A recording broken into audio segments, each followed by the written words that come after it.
Good evening, good morning, or good night. Welcome to Stars, Stripes, and Anfield Nights, or as Drew has lovely put it, Maple Leaves and Wallabies, because we have representatives from both the great state of Canada, some country called the United States, and the wonderful Down Under of Australia. I apologize for my terrible Australian accent. I actually don't apologize for anyone knowing.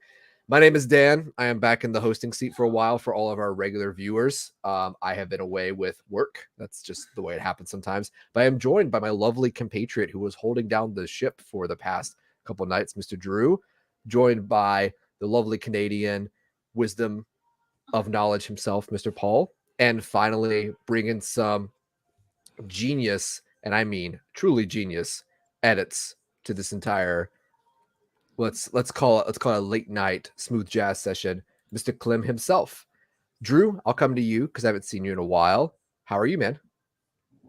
I've been doing pretty good. Moved since we last been on a stream together, but work's been a bit annoying, and Liverpool is putting on that pressure as well. So fingers crossed. I'm just hoping I we know. win the last 5 games, and whatever happens, happens. But I know. a lot of rumors tonight that I'm sure we'll talk about. Oh yeah, we're gonna get into a lot tonight. I have to say, and I know everyone can speak for this, it's hard to explain to someone how 11 beautiful men will just change your mood for a whole week or a whole year, or I guess for some people's like for 30 years. Clem, I'll come to you. It's my first time hosting with you tonight. It's very lovely to meet you. How you doing? Yeah, likewise, Dan, Drew, Paul. Great to be on to talk to you with Reds and all the rumours that are hitting us this last 24 hours, and look forward to the next hour or so. Yeah, Jay Muse is already hitting it with the puns. This is going to be a terrible pun night. It's going to be an accent night. Paul's already repping the Arne Slot hairstyle. It's going to become a massive fad on all of Liverpool Indian fans. We're all going to get bold caps. We're all going to be supporting the Slotter himself. And Paul, lastly, it's always good seeing you. I've missed you truly. Like I missed our lovely conversations and questions. I know it's been a while, but how are you, Paul? I'm doing okay. I was in love with Klopp, then I fell in love with Zabi, then I fell out of love with Zabi, then I fell in love with Amorim. Now I hate Amorim. Now I'm in love with a new Slaughter. So let's see how long this love will last. Yeah. Maybe tomorrow Slaughter. I'll fall in love with somebody else. Who knows? We've all been there, Paul. We've all been there. I will have to say though, you do not have to choose Roberto De Zerbi, so you're not the last bell at the Okay. dance being chosen by those. Everyone's crossing their fingers like we're gonna get married off to Roy Hodgson. We're getting married off to the almost dead billionaire. We're gonna inherit all the money. That's the reason I would want Roy Hodgson is so Liverpool could just inherit all of his wealth if that was the setup. Alrighty, so not Helior. Jay Muse is actually in the chat. It's been a while, Jay. Good to see you. Gary Richards, also good to see you as well. Guys, make sure you like and subscribe. We love doing this. We're already over 10,000 viewers. We're going to keep this train going. Transfer season's almost up. We do live streams every day, Monday through Friday, Saturday and Sunday, including post games. They do expert analysis chats, podcasts. We got the whole shebang, watch alongs. Come join us, engage in the chat, have some fun. We do like to have fun with our chatters. James has been here for a while, even since my first day. So, we've had a little back and forth, but that's what we do here. We like to keep it light and loose. So just to go over the topics, as everyone's kind of already hinted, we're going to do a bit of a midweek preview with the game, with the Merseyside Derby. Actually, Klopp's last Merseyside Derby. And we will talk about the game a bit more, what we expect, some lineups. Obviously, we had some injury news with Diogo Jota being announced he was injured. Kind of get a little more to that press conference and some details. And finally, we're going to talk about, the manager. A lot of news dropped today, as some people have seen. There was a stream earlier today at 2:30 Eastern time, 7:30 UK time, and whatever that is in LA time, Drew. I have no idea. It's like what? Like 11:30. Yeah, 11:30. So about lunchtime. And I guess in Melbourne, wouldn't that be like what? Like 1 in the morning? Clem? Like 12 Yep. midnight, 1 in the morning? Yeah. Yeah. Yep. Thankfully, me and Paul are on the same time. We're on Eastern Standard Time, I believe, unless Paul's one of those that live in Vancouver. No, I am 7 minutes past 7. Yeah, Nice. afternoon. Sasquan. No, Saskatchewan. Okay, so he's in the middle. Yeah. He's in the lovely part. Okay. That's why it's still bright outside. I thought he stuck with me over in Boston. All right, so we are going to start off with the fun, and by fun, I mean we're all going to have heart palpitations and go for heart surgery. We're going to share the same hospital. Me, Paul, Drew, and Clem. We're all have to go into Saskatchewan, go and get open heart surgery for this game. Merseyside Derby. Sean Dice's last chance to spoil our title hopes. Goodison Park. Paul, what are your thoughts and feelings? Mostly fears. You know, I'm all over the place. I'm always worried about the Everton game because that's the one. There's two teams that I cannot live with losing to: United and Everton. Right? It doesn't matter where we are in the stands. I just cannot. It's so miserable when we drop points to Everton and Manchester United. But then, having seen this Everton team give up 6 to Chelsea, and then saw Chelsea looking so inept today, then it would be really embarrassing if we don't pump a couple of short fingers, Pickford. So you know what? I am very positive. I think they are going to be very defensive. Expect Sean Dyche to come with his 5-4-1 formation, probably 5-5 if Calvert-Lewin is not in the game. But the important thing is to get an early goal. If we get an early goal at Goodison Park, then the floodgates can open. If they can stay in the game, then it can be a little bit dicey. But I am very positive. I feel really good. I am kind of sorry that we don't have Jota because he loves a goal against Everton, but so is Salah. And so that's why I think Salah should start. So I think we're going to pump them. I just have that feeling that we're going to put 3-4 past them.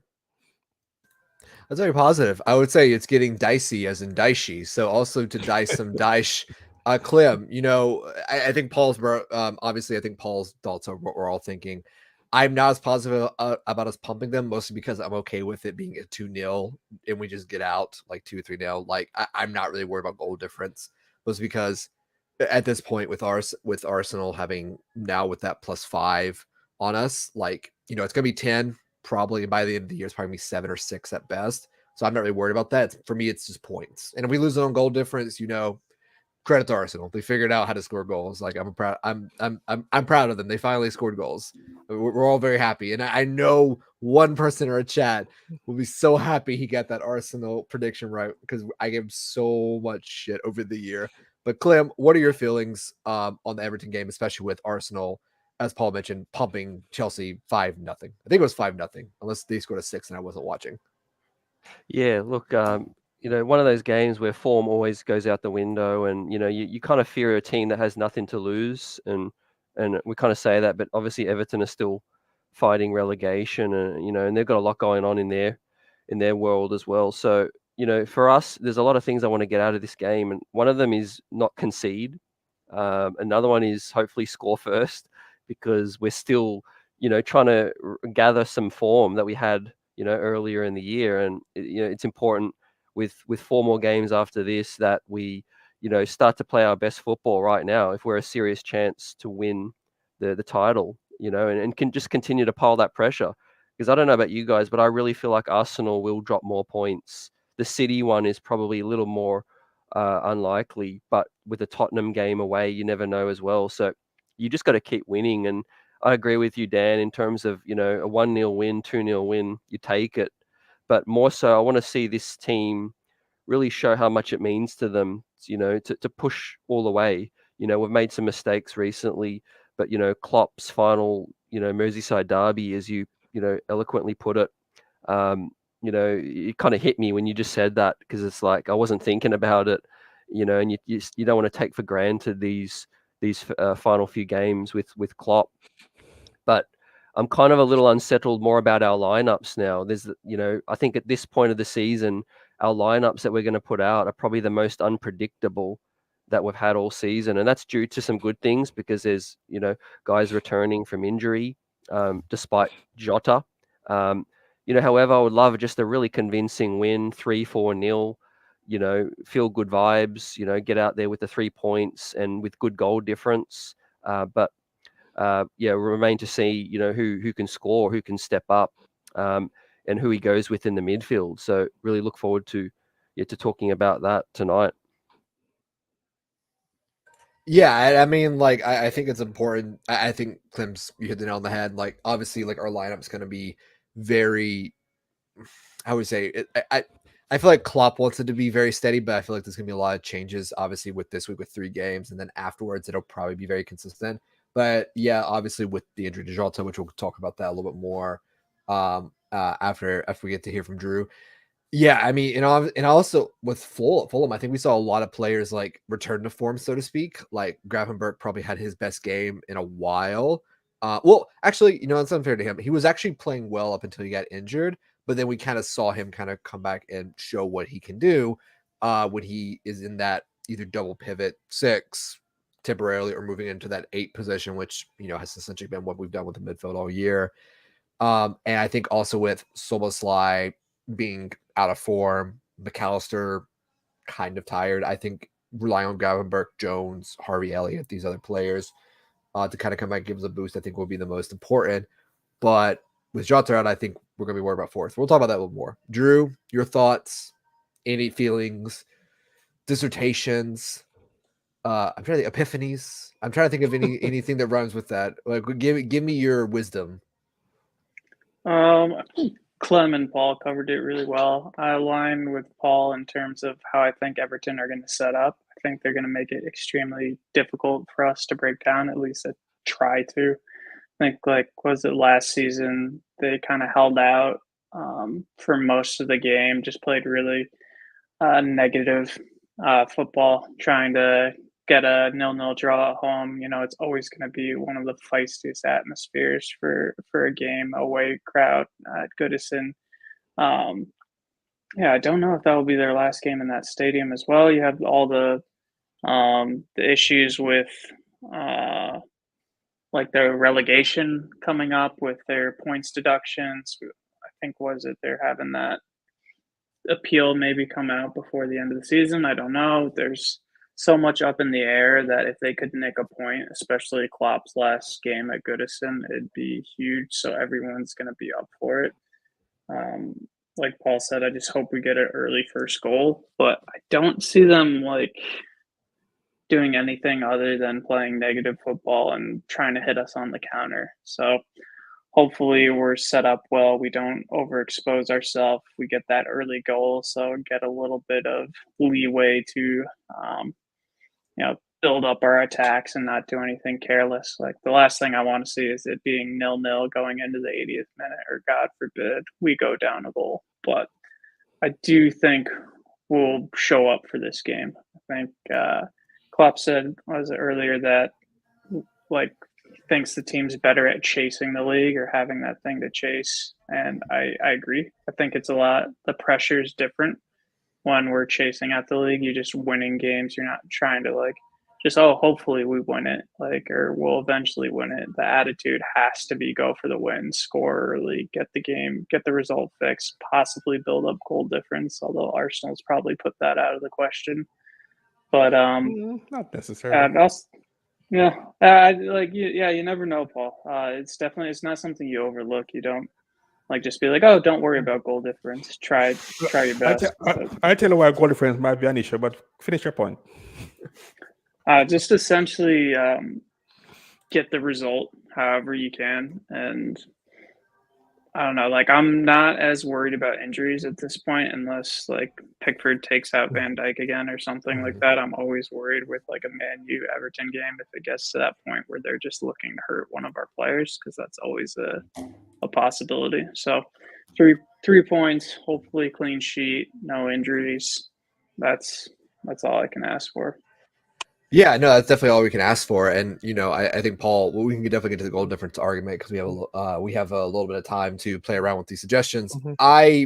I think a clean sheet's the most important thing. If we keep 5 clean sheets, I think we win 5 games. The 2 games you could probably make up goal difference on theoretically is West Ham and Tottenham, and that's because they ship goals. We could probably, if we play Tottenham like we played Chelsea or Newcastle, a team that wants to play out, do it as well. We generated literally 7 XG against Newcastle. We could probably put 4 or 5 or 6 past Tottenham at Anfield. If that, because of hypothetically, Paul, hypothetically. I don't know if we will, but just in a theoretical sense. Yeah, this is just a game where you just have points. At this point, it's just down to points. I do think Arsenal, like Clem said, they can definitely easily lose the North London Derby. I think it's less likely now because they're not in Europe, but they are also have had a long season like we've had. They haven't really had a lot of injuries apart from the beginning of the season, but there is like, I'm trying to let me pull up Arsenal's schedule real quick. Like they beat Chelsea, and I think that was more down to Chelsea being crap than like Arsenal being brilliant. I think Arsenal were just solid and Chelsea were just really terrible. So never count on Chelsea for anything. They won us 1 league title with Frank Lampard, and that's all the thanks we get from Chelsea. But Arsenal have Tottenham away, so they're going to White Hart Lane. They don't win a lot of games. Tottenham do not drop points at home. They have Bournemouth at home, which could be a tricky fixture, but it is Bournemouth, so they should win.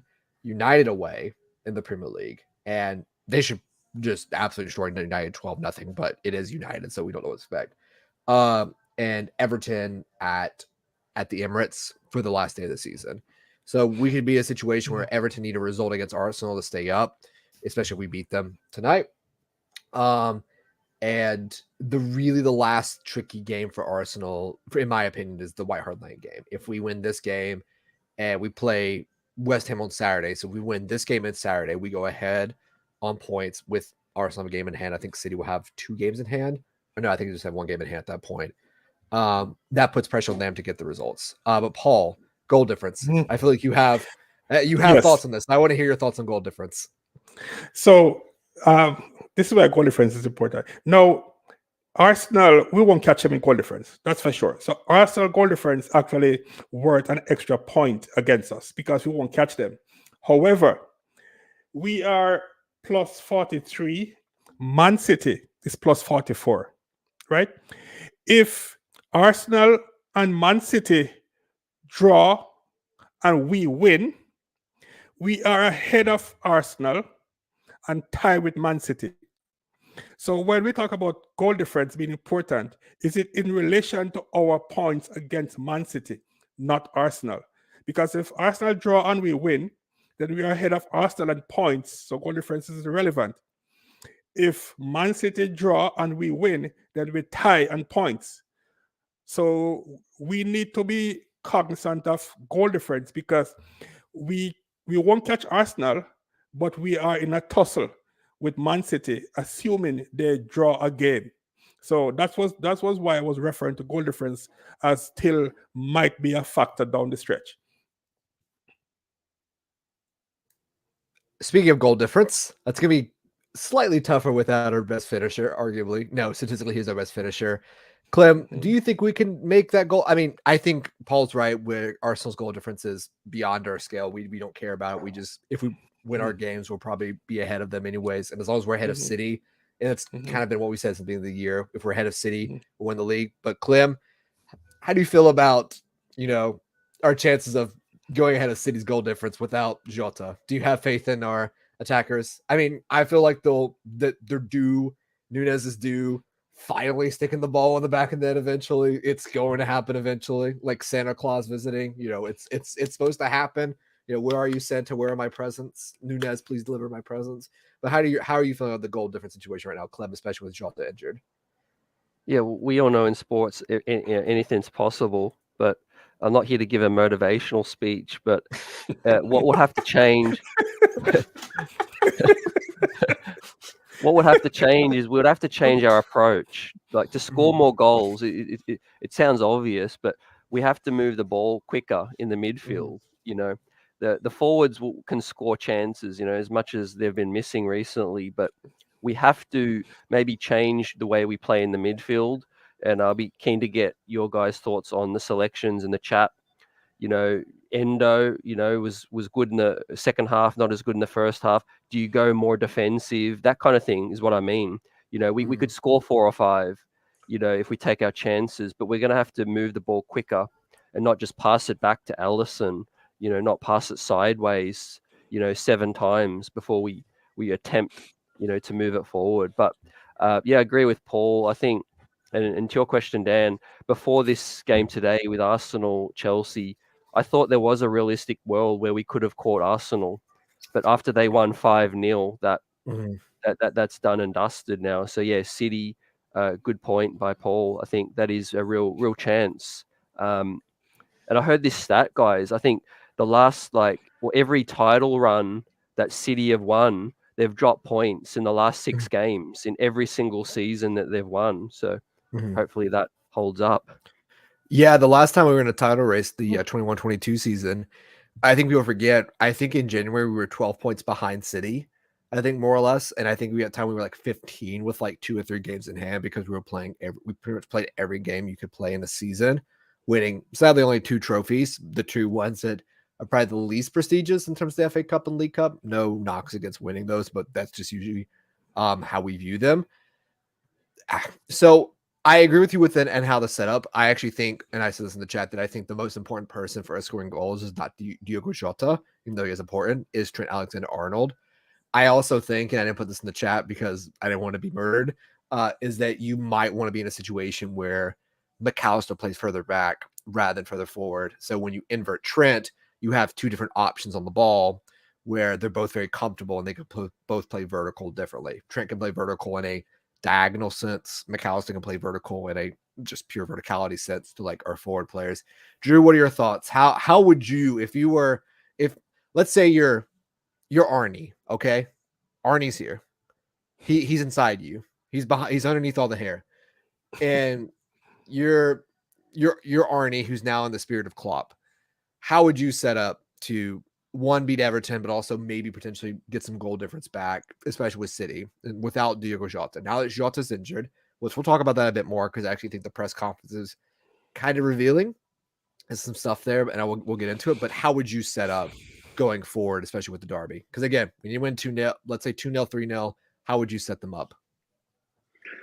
I'm going to piggyback on what Clem said, actually. I think it's big for the midfield to be able to carry the ball and link up play because it seems like obviously everyone's tired. I don't know if we shared this image in the chat, but like who had the fewest amount of rest time between games over the course of the season in the Premier League, all the Premier League clubs. Liverpool was ahead, the team that had the least amount of rest time on average out of every other club, like by far. And it really seems to be showing in recent weeks. Ever since the last international break, it just seems like players are dead tired. Legs have gone. You have the extra time games like against Man U in the FA Cup, where it's like I think Alexis McAllister was in the form of his life, and now it just seems like his legs are gone. Szoboszlai hasn't had a great game in a while. Endo is even looking tired. So I think that for me, when I'm watching the games, I'm seeing a lot of backwards passes, the ball just hanging out along the back line, and a lot of like hopeful long balls up top. Like I agree with you on Trent like being important, but I feel like he's like trying to play himself back to form, just blasting like diagonal passes up across, and not many of them have linked up. He did score the fantastic free kick, and I back him to find his form, but I don't think the long ball like every time is what we need to be doing. I think we need to link up through the midfield, which is why Gravenberch coming to form, somebody like Elliott, somebody who can take the ball, link up play, turn the defender, because that's what creates space. Like everyone knows this, like soccer, football, ABCs is, if you beat one man, you beat just break them up. Like then their plan goes to it. I think Trent was saying to Gary Neville that we don't mind losing the ball sometimes because you can counter press, turn the ball over, and then they're all out of position. So we need to have players on the field who can beat their man and create that chaos from players being out of position and space. So midfield for me is where we need to get it right. Yeah, and I mean, and then finishing. Yeah. We need to finish. I mean, here's the thing: like finishing is like, I don't know what's good. Who has a good metaphor for finishing? Paul, Clem, Drew. Finishing is just one of those things where it's all about timing. That's pretty much what it is. If you finish too early, it's not great. If you finish too late, everyone's tired. Like the game's over. Who cares? So it's all about the timing. It's about communication and timing. It's a lot of double entendres going right now. This is very much an open mic night. I will say for two things. When we play, we're much better when we play for territory. I agree with your point in the fact that we need to get the midfield involved and break their lines a bit more. One of the things we've lacked really since Trent's been injured, and teams didn't really catch on to it. And I think after the United game, especially when people were tired, they started to catch on, was that we couldn't hit the wings. So we were very narrow, couldn't hit the wings. We couldn't get territory. We were very much we watched Atalanta. Atalanta was a terrible game that probably should have been a 3-3 draw if anybody knew how to shoot or score, I guess, for the most part. And if that game's more of a 3-3, we go to Bergamo, we beat Atalanta, we go through, we're in the semis. The point being is the fact that against Atalanta, we caused a lot of our own problems trying to play through their man press, which is fine. That's usually how you want to be in a man press, but there were so many times in that game where we could have just gone with territory, kicked the ball up to the wing. Diaz controls it, or Salah controls it, and we're in attack, or it goes out and it's a throw, but it's in their half, and we can reset and pin them in, which is again for a team like Atalanta, what we needed to do. Or it misses, it's under hit a bit, they win it back, but then we have a chance to win a second ball. So I agree with you in general, the fact that the midfield has been an issue in terms of playing vertically through it, for teams of how compact they've been. But I think we've been better now with Trent in the sense we get in that verticality. I agree with you, the long ball, you can't just keep going long, but it's more about how you go long. If you hit the wings, I think we're really good. So with that in mind, Paul, what would be your starting lineup for Everton? Well, we have so many different profile of players in our midfield that I think we have to choose what is called horses for courses. Mm-hmm. Yep, horses for courses. Yeah, one of the criticisms I've had of Klopp, especially this year, is that we don't adjust our game depending on the strength or weaknesses of the opponent. This is how we play, and we're going to play regardless. Now, when you are playing a low block team, like we're going to meet up tomorrow, just that 100-mile an hour, style don't necessarily work. And that long ball over the top, we're actually playing into their hands, where they have 4 or 5 center back just sit back there to head the ball and just keep us out. So for a game like tomorrow, I would not start Endo.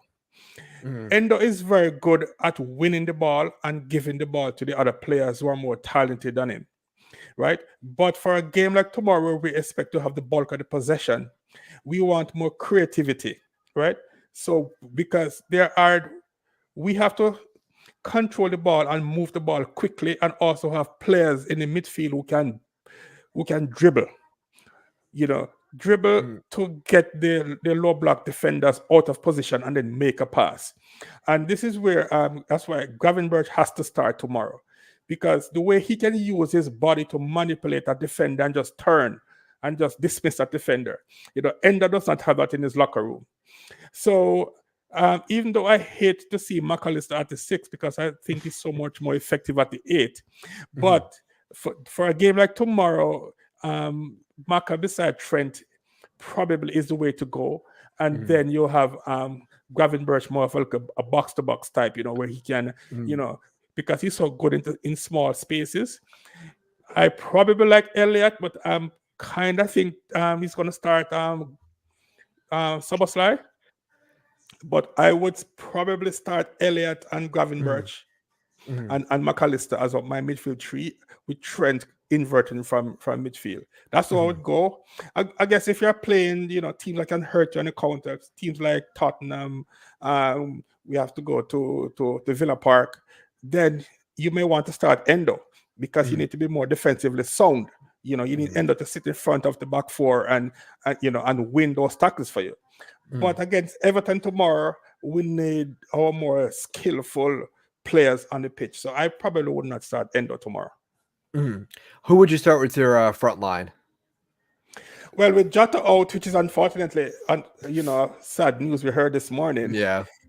But Salah has to start. Salah has a very good record against Everton. I think he scares them to death. you know, and I don't know who's going to have at fullback, if it's going to be Ashley Old Young, right? Or Seamus Coleman, or whoever they're going to put there, right? But I think Salah drives fear into Everton, so he has to start. Because again, we need people who can take on players and go past them. I just start Lucha, because the last time we played Everton at Anfield, Lucho was the one who sent Ashley Young to the cleaners very early with that red card. So they're going to remember that. Through the middle, you know, I probably would go with Cody and keep Darwin on the bench tomorrow, and then bring on Darwin late to run at them. But I would go with Cody, Lucha, and Salah. And I'm assuming it'll be Robertson, Van Dijk, Konate, and Allison in goal. I'm assuming. No, not Konate. I will start with Kwanzaa. You know, you start Kwanzaa. I think, I'm not sure if you guys agree with me, but over the last couple of weeks, you know, I think Kwanzaa has been steadily creeping up on Konate for that spot beside Verge. So Konate is obviously more dominant in the air. He's more powerful. You know, he's a strong guy. You know, he's a greater threat on set piece like corners, etc.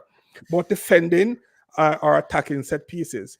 But on the ball, I think Kwanzaa is so much better. Yes, he made a terrible mistake against United. We acknowledge that. But outside of that one glaring, that huge mistake against United, I think Kwanzaa has been very, very solid. And the fact that Konate is healthy and sitting on the bench, it means that that Klopp probably see Kwanzaa as not just a backup, but as a strong competition for Konate. So in a game like tomorrow, I would probably start Kwanzaa because he's really, really, you know, composed on the ball. And I think he's a better player on the ball than Konate. Oh, that's a big shout. I actually think you might be on something there. Before we move on, Drew, Clem, I'll get you guys in it too. Guys, we have over like 15 people watching right now. Make sure you like, subscribe, share with your friends, share with your grandmas, share with your moms. This is a family-friendly atmosphere. You're welcome to join the chat too. And if they don't know what football is, we'll gladly help them out and educate them. Also, if you're watching, feel free to put your starting lineups in the chat too. Who would you start tomorrow up front and at center back? Apparently, no one wants to put Kelleher in goalkeeper. I can't imagine why. No, I'm just kidding. Queven's done a great job, but Alice, we all agree that Alisson Becker, the beautiful Brazilian himself, is just, you know, he's the best in the world. So you have to start with the other. But put your starting lineups. We'll see them. We'll discuss them as we move on to our. We'll call it a mid to last topic of the day. But Clem, everything Paul said. Do you have any? What will you change? What would you change with this lineup, if at all? Yeah, I agree with a lot of the selections Paul had, but a couple of different ones I'll go with. I'll start with up front. I think Everton, I think we know what it's going to be. It's going to be a grind you down physical game. So I would throw Núñez, you know, I would bring Núñez back into it. I think his size, physicality might be more better matchup than Gakpo. But Gakpo's been excellent, so it wouldn't really be, you know, maybe even Lucho. You know, coming off as a sub and Gakpo keeps his starting spot. But I'd find a way to get Núñez in there for this game. I agree with you, Endo starting on the bench, and then hopefully we get up 2-0 half-time. You make the sub, you bring Endo on as a sub to sort of, you know, see the game out. But Trent, you know, you made a great point earlier, Dan and Drew.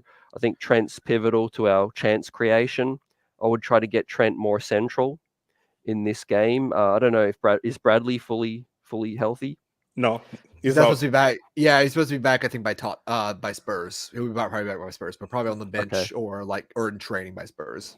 Okay. Well, I would get Gomez. Joe Gomez is available though.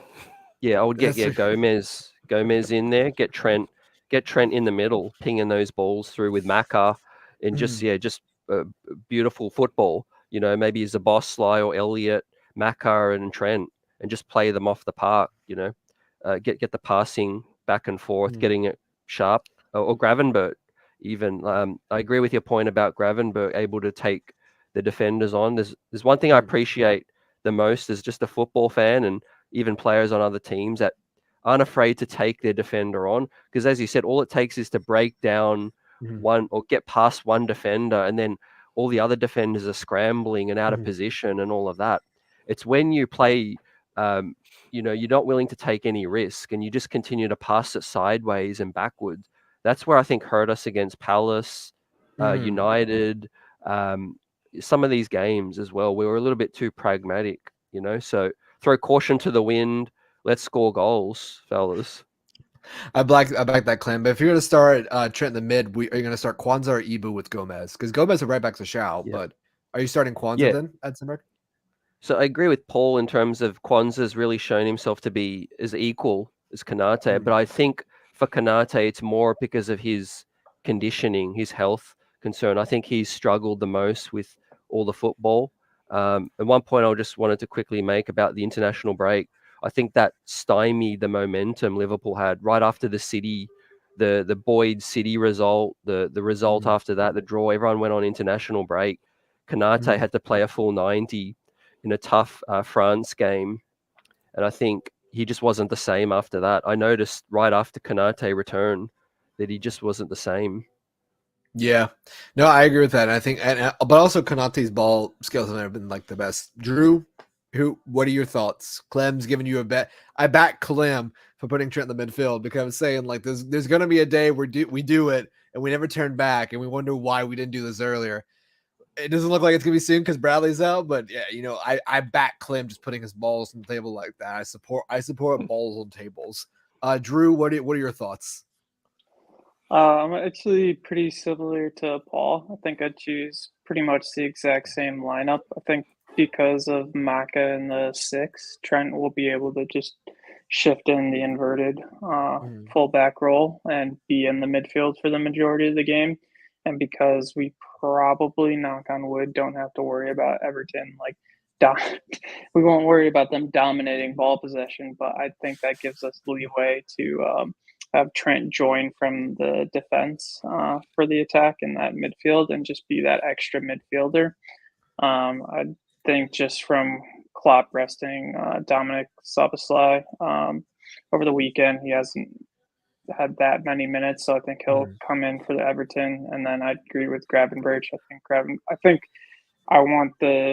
And what I think they'll do is get the most technically gifted players with the ball, because if Everton have that low block, we're going to need players who are good with the ball at their feet, can pass the ball really well, link up play, beat their man, etc. And that's why I'd choose Gakpo over Nunez in the side, because I think Nunez has a lot of traits that are positive, got a lot in his locker, but intricate link-up play from close, tight group, I don't think that's his strong suit. I think he's the best when he can run at defenders or get in behind. But Cody can hold the ball up really well. He can turn defenders. He can play sharp passes. We'll need that. And the only difference that I would choose would be actually to have Konate in instead of Kwanzaa, just because I think it won't be as... if we're talking about taking what Clem was saying about Konate not being up to pace after the international break, I think this is a game where, since we'll probably dominate most of the ball possession, it might be a good game to get him some minutes, a lot of minutes, especially with the quick turnaround against West Ham. I wouldn't want Kwanzaa to just play game after game after game with the run-in that we have. So. And I wouldn't just options and legs. I think this is a good game for Kwanzaa or Konate, and I actually think that he's trying to take the reins from Matip for driving through the midfield. I've seen Konate do that a couple times this season, carry the ball, and that's actually something that we really do miss from Matip, because he's great at driving through and creating chaos from carrying the ball. And we'll see, but that's pretty similar to Paul minus Konate. Yeah, I think everyone's made good points. What I think he'll do. So here's the thing: we've seen Szoboszlai and Gravenberch play midfield with McAllister. It just doesn't quite work. I don't know why it doesn't work. I think it's because you have two people that have essentially played the same position. They essentially play the same position on opposite sides. It reminds me of the old argument we had with Keita and Oxlade. People talked about the Brexit midfield. We'll come back, Liverpool 12th man. We'll come back to your comment real quick because I want to get Clem and Paul. It reminds me of the old argument people said. It's why are we starting Fabinho, Wijnaldum, and Henderson in Champions League? We should be starting Fabinho, Keita, and Oxlade-Chamberlain. It's like, I remember that was the biggest argument in 2018 up until they all left, essentially, was that was the best midfield that Liverpool had. And they were all mostly wrong because it was just so unbalanced, because what Chamberlain and Keita want to do is very similar. They want to take the ball and drive the midfield. The problem is, if both your eights are driving at the midfield, well, then this big giant hole in front of Fabinho that he has to cover.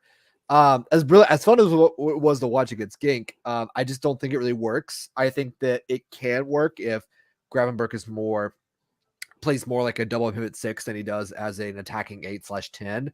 Or if Szoboszlai does that. But I feel like with both of them, maybe with Szoboszlai more, is that you lose that driving run, the ability to take the ball and carry, and be able to beat their man. Because that's what both Szoboszlai and Gravenberch are great at, is taking the ball, carrying, and progressing the ball.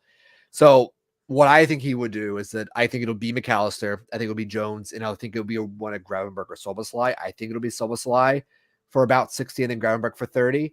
I think that's probably his best midfield combination for a game like this, going back to the previous to the beginning of the year. It's probably the most balanced. I know we don't want to argue about this.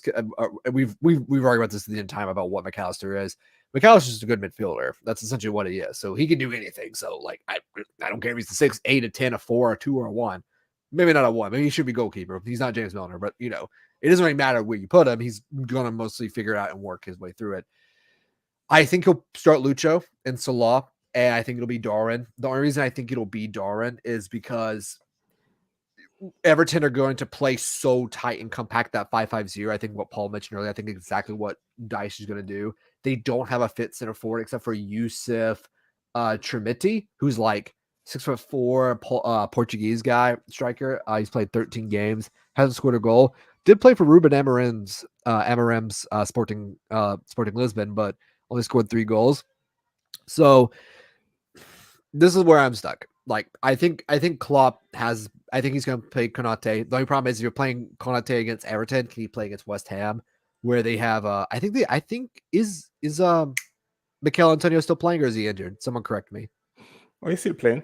He's still playing. Okay, so that's what I'd be worried about. I'd be worried about Kwanzaa playing against Antonio and getting Antonio'd.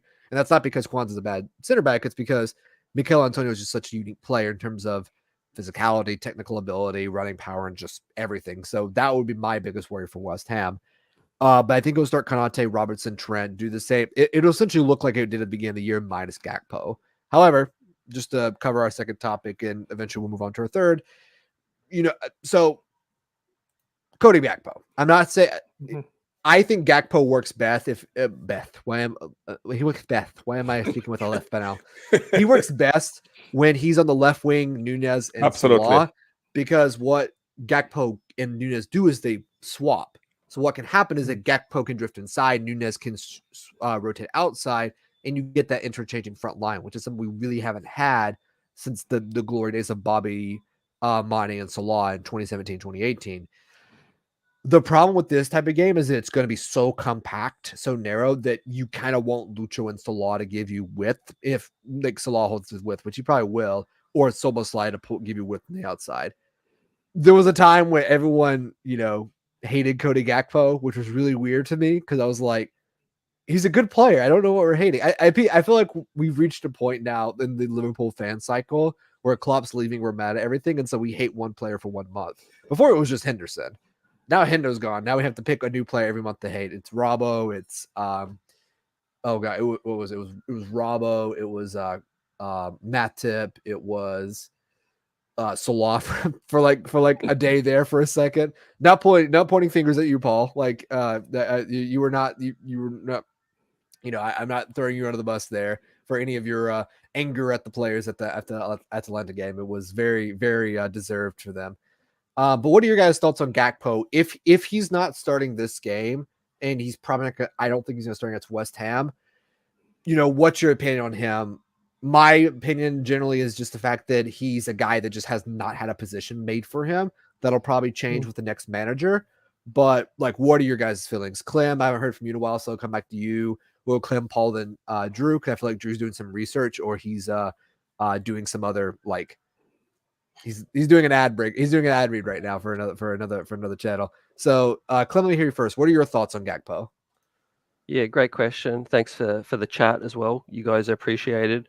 Gakpo, yeah, I mean, he's amongst the bigger storylines of this season. I felt like we always haven't unlocked his potential, but I was never worried because he's a young player, and I felt bad for him when he was kind of scapegoated. However, my strong opinions are that he's not a 9. I feel like Cody is great in space. As a winger, running at defenders. And we have played against all these teams with low blocks, and I think that's when Cody can struggle. With confined space. So he's great playing with the ball at his feet. I think he's a real goal poacher. I like him finishing shots. One-touch shots, things like that. When he stays on the ball a little too long, is when I feel like he needs to work on that part of his game. But yeah, I think. We bought him as a left winger. We bought Nunes when his best season was a left winger. We have Lucho as well, and I think you got to really highlight that as one of our major issues. We've bought a lot of players who had their best seasons in that one position, and now we find ourselves having to accommodate them. But we have to figure it out. I'm happy with him. With his end to the season. I think he's really shown a lot of resolve, through all the adversity and all the abuse he's faced on social media, which is so really unfair on him. But I think out of any player on this squad, he might benefit the most from a fresh change in management. Yeah, no, I completely agree. Sorry, I got a little distracted for a second. No, I completely agree. I actually think the Carragher one was the weirdest one for me. Cause I'm like, Jamie, I know you work for Sky, but you're a Liverpool fan. I mean, he was a blue growing up, so maybe his heart's tainted by the mediocrity of Everton Football Club. But yeah, no, I actually think Cody's just been derided unfairly. He's just been shifted around a lot. I think you hit the nail on the head in the sense of he's just like been the most unfairly derided, I think, of all the players this year. Paul, your thoughts real quick on Gakpo. I mean, he's gonna have to play a lot with Jota. He doesn't give you the same quality as Jota, the poacher. Jota's someone that can have a very good game. A very terrible game and score 3 goals. Gakpo can have a great game and have no shots. It's a very Bobby, reminiscent of an old Bobby performance. But what are your thoughts on Gakpo real quick? I kind of feel a little bit sorry for Cody because we bought Cody as a left winger. You're right about that, Clem. And if you remember in his early days in Liverpool when he used to be really good, if you remember that game that we played when we gave Man U at 7-0 at Anfield when Lucha was injured and Cody was on the left, that was vintage Cody Gakpo. But the problem we have is that we have 5 front players, we have Salah on the right, and then we have 4 left wingers. And for whatever reason, Cody is always, seen as the 4th of the 4 of them. So most time, just to get a game, he's out of position. Either at the 9, we have seen him try to play in midfield as an 8. We see him doing, everything. So he is a left winger that cannot play left wing because Lucho is ahead of him. So that's the issue. So I don't know how we're going to integrate him into the team if we still have Lucho and Jota, because both of them prefer to come off the left. He's not as quick as Lucho. He doesn't have that first touch as good as Lucho, but he's still a very, very effective left winger. And that's his best position. So that's the issue. I'd hate to see Cody playing in the midfield because he just seems lost when he plays as an 8 or a false 9. He's no Bobby Firmino, that's for sure. But as a left winger, I think he can be very effective. And so even the last game we played on Sunday with Salah on the bench, I was kind of happy to see that it was Lucho that was on the right and not Cody on the right, because he's not the same player over there. So I like him. He's very talented, but he's a left winger.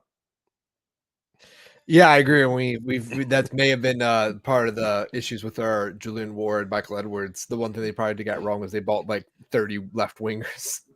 and then binding right wingers. I would say that Darwin's more of a not, and like I do think what they try to do is buy people who could do left, right, or center forward, be more fluid with their positioning. It just so happens that everyone's strongest position was left wing instead of center forward. Drew, real quick, and then we'll move on to our last topic. I was always a pretty big backer of Cody Gakpo, even when he was going in through poor form. Kind of similar, like Gomez was someone I always stood up for as well. I really like Gakpo's technical ability on the ball, because I think that's when, I know Paul's right, like Bobby Firmino replacing him is truly, he's a truly unique player, but I felt like Gakpo was the closest thing to that.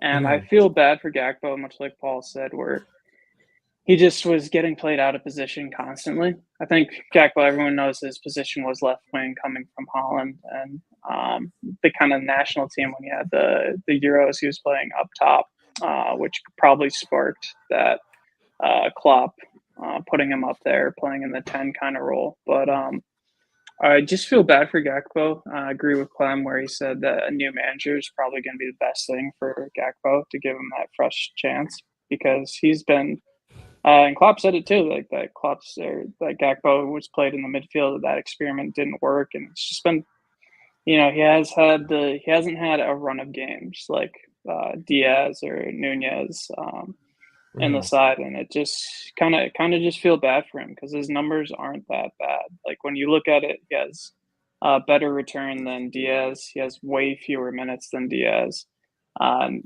one of the things I like to pull up is for Darwin, he really does need to finish. Like I'll back him whenever he's on the pitch. I'll always root for him, but he needs to finish more, because if you look at Bobby's last season at the club, he only played 25 Premier League games, 25 Premier League appearances. Nunez is on 31 for this season. They both had the same amount of Premier League goals.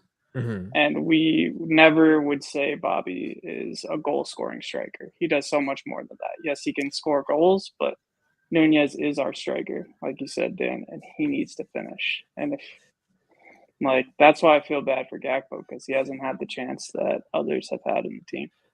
Yeah, and I think that'll transition to our last topic, because which is like where's Gakpo going to fit? So for those who don't know, may have joined a little bit too late or didn't read Twitter today, which, good on you for doing that. Excuse me. Ruben Amorim looks like he's out. He flew to London yesterday, apparently to meet with West Ham. Though it's possible that he also had some sort of a meeting with Liverpool, because Liverpool have an office in London. I know, James, I know you brought this up about being money, or was there disagreements? No one really knows. Most likely it was the fact that they had either had a preliminary talk or talked to his agent, and may have been like, we don't really, like, as far as we're aware from what's been the most official, so we can confer is that Amorim was on the list, and now he's not on the list anymore. Whoever said like what it is, if it's contract, if it's demands, yada yada, it's kind of all immaterial, because right now it looks like it's going to be Arne Slot. Is it Slot or Slotta? Someone tell me. I think it's Arne Slot, if I believe. Slot. Yeah. Slot. Yeah, we're all sluts now. We're slot heads. we're slutting through the streets. So Arne Slot, I think Jamie's already mentioned it. He's probably the closest thing right now to a Klopp like coach that isn't currently a Red Bull coach. So not Marco Rosa, not Ralf Rangnick, not Julian Nagelsmann. So,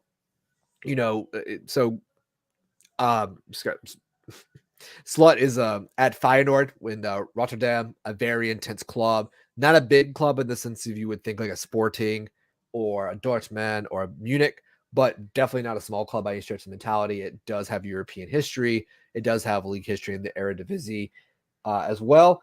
He's coming in. As Paul mentioned, he's mostly played a 4-2-3-1. Sorry, Paul. James. Sorry, Paul and James. I'm like, I feel you're so similar. It just threw me off. James said 4-2-3-1, though, Paul, you did put in the chat. He also played that as well, I believe, earlier. And he also plays a 4-3-3. So if Klopp leaves, Arne Slot comes in. He's probably going to have the same system. if you look at the metrics of how Arne Slot plays, it's exactly the same as how Liverpool have played this year and have played in a club in the past. Do you think one, does he change some positions and sell some players?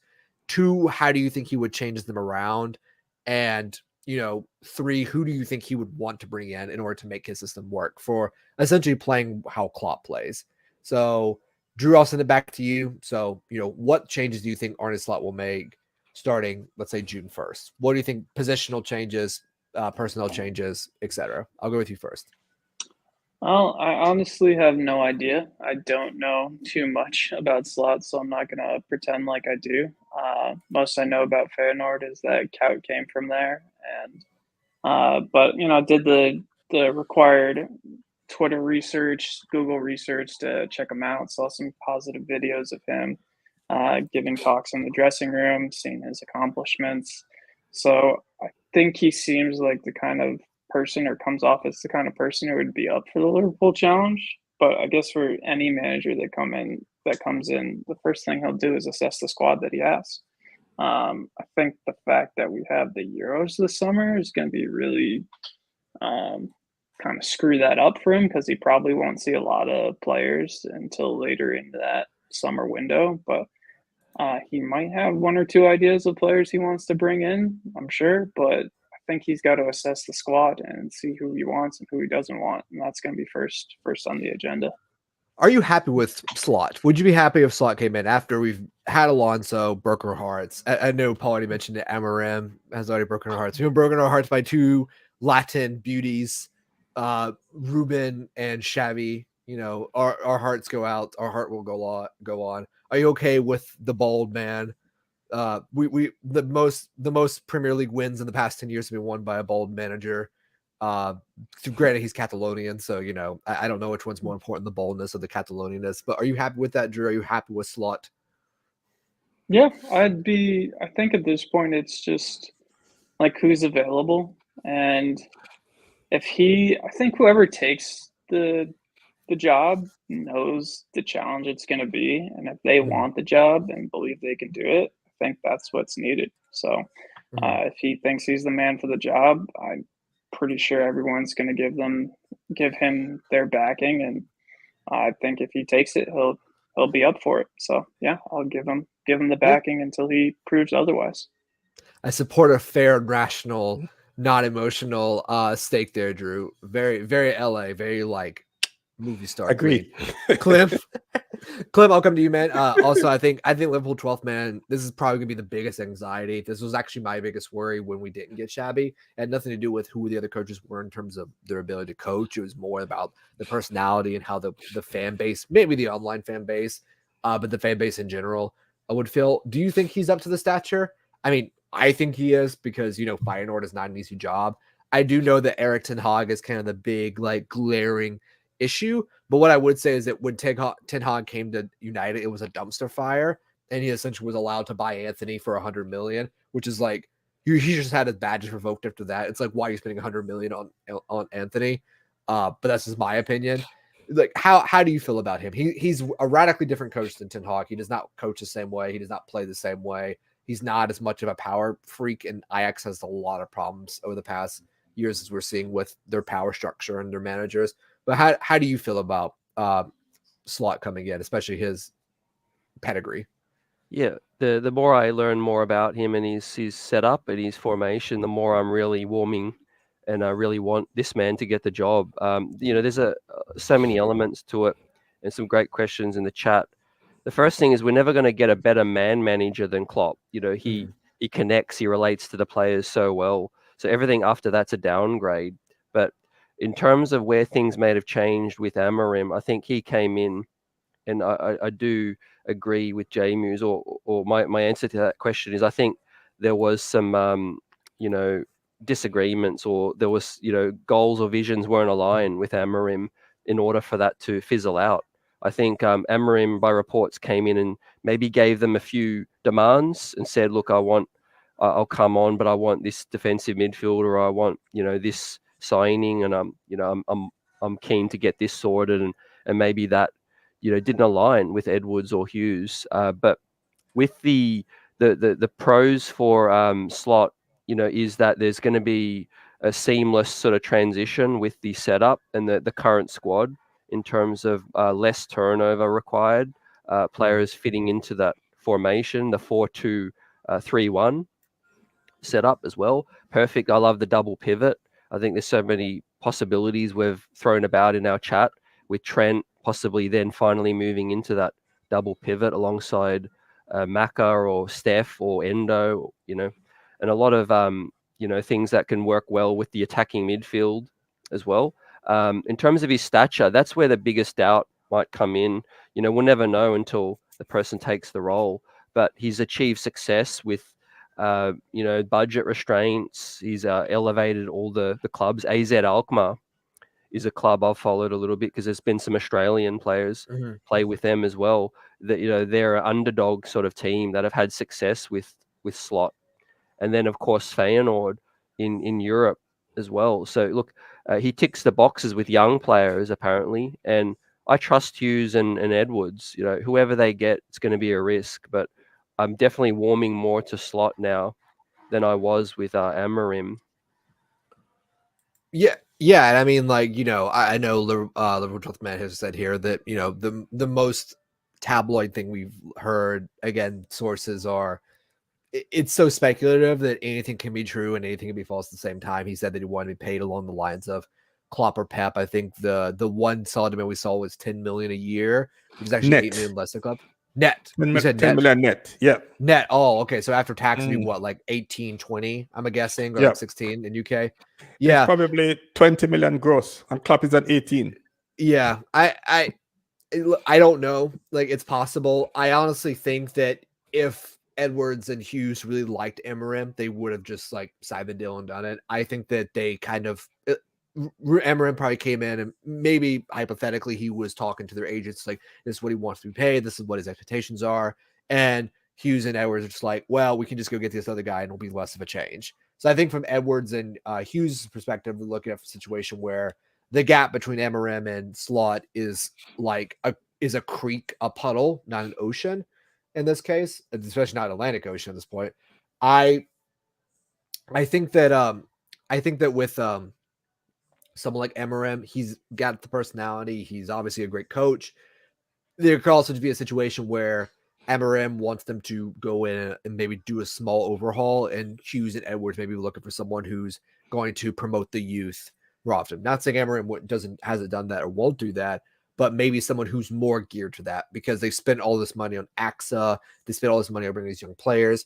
You can see the talent there. Trey Nioni, someone can correct me if I say that wrong. McConnell, Bobby Clark, Trent Doherty. I mean, not even bringing Kane Gordon, Connor. Like, my point is the fact that we might be in a situation where we see Liverpool make 1 or 2 transfers a year, maybe even 3 in terms of buying players and selling players. But then most of our squad building is built around a core of about 14, and then the rest are populated with veteran players and youth players, which I think is what they're going to try and do to balance both budget and financial constraints coming in with UEFA and PSR. But that's just me just thinking off the top of my head. But Paul, what are your thoughts? Are you happy with Slot? What do you think happened with Amorim? Give me your final thoughts, and we'll give you the final word for the evening. Well, it's clear that Amorim was on the list, but he was not at the top of the list. In other words, LFC was not twerking for Amorim as he thought, right? So he was a little bit too arrogant. And when that demand, if we're to believe what is out there, that he wanted 10 million net, that sounds like a guy who thought that he was the only guy in town, right? And I believe that his trip to West Ham was just a way of getting Liverpool to be scared of losing him and to jump to the table. I don't think he had any intentions of signing with West Ham. As it relates to switching from Amorim to Arne Slot, I've been a Liverpool fan for 30 years. One of the things I have learned is that we love our club so much that whoever the coach that is chosen, we will find a way to love him, and we will find some stats to back up the choice so that we can feel good, amongst ourselves. But when I've, having thought about it a little bit more today and look at how the two guys play, if you are a top coach, you have to be able to look at the squad that you have, the strength and weaknesses of your players, and then decide how to play. I'm not sure I want a guy who just have one style, and this is my style. It doesn't matter who I have, I'm going to play this style. And Amorim seems to be the kind of guy who he only plays three at the back. It doesn't matter what is the makeup of the squad, he only plays three centre backs. And I don't think you can effectively play three centre back without at least one of them being left footed. And obviously, we don't have a left footed centre back. So from day one, we would need to be spending some money in the transfer market. And because we need to play three centre back, we can't look for a centre back that is going to come and sit on the bench. It has to be a starter. So therefore, you're looking at 60, 70, 80 million dollars to get a guy who's going to come in and start. So he was a little bit inflexible, in my opinion.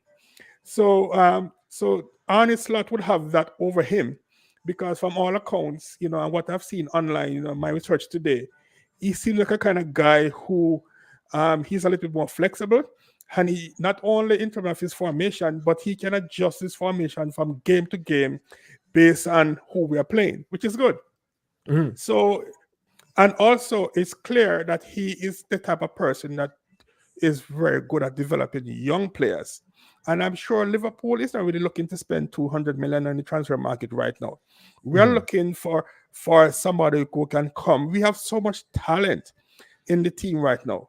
And plus, we need to know within the next 6 months to a year, of these 7, 8, 9, 10 young players we have, all won't make it for sure. But we need to have a clear picture of which 4 or 5 is the future, which 2 to go on loan, and which 3 to be sold. So a guy like Arne Slot probably fit the bill a little bit more. So, I think we make the right choice if it's really Arne Slot. And as Clem says, listen, I was very happy when Michael Edwards returned to the club. Why? Because I trust the guy.